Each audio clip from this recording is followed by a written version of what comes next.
सखी रे के करा संग खेलब होरी।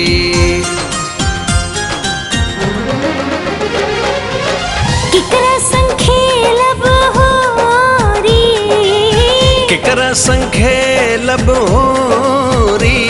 सखी रे केकरा संग खेलब होरी, सखी रे के करा संग खेलब होरी। सखी रे केकरा संग खेलब होरी।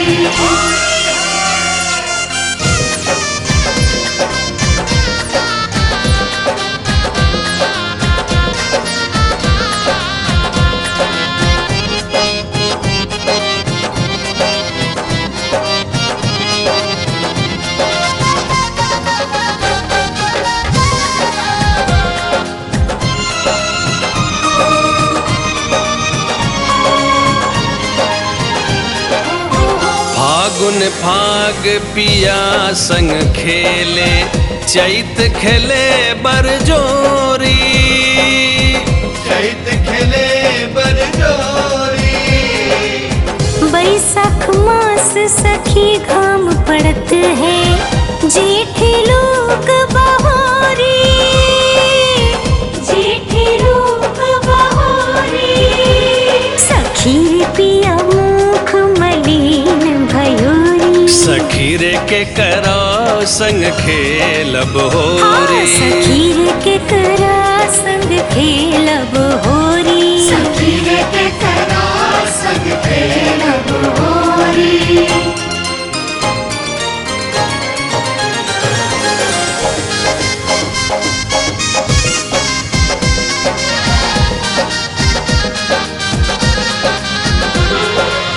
चढ़त आषाढ़ घटा घन गरजे, सावन पवन झकोरी, सावन पवन झकोरी।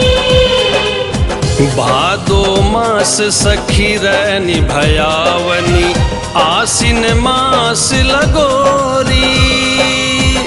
आसिन मास लगोरी।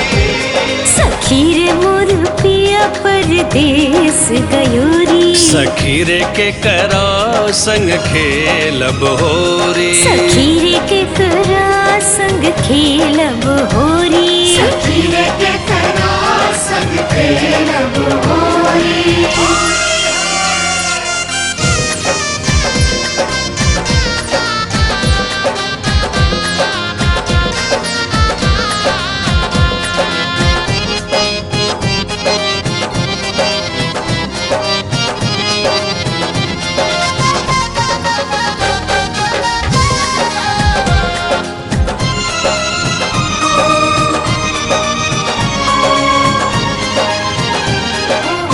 कार्तिक कंत घरे नाइले, अगहन ध्यान धरोरी, अगहन ध्यान धरोरी।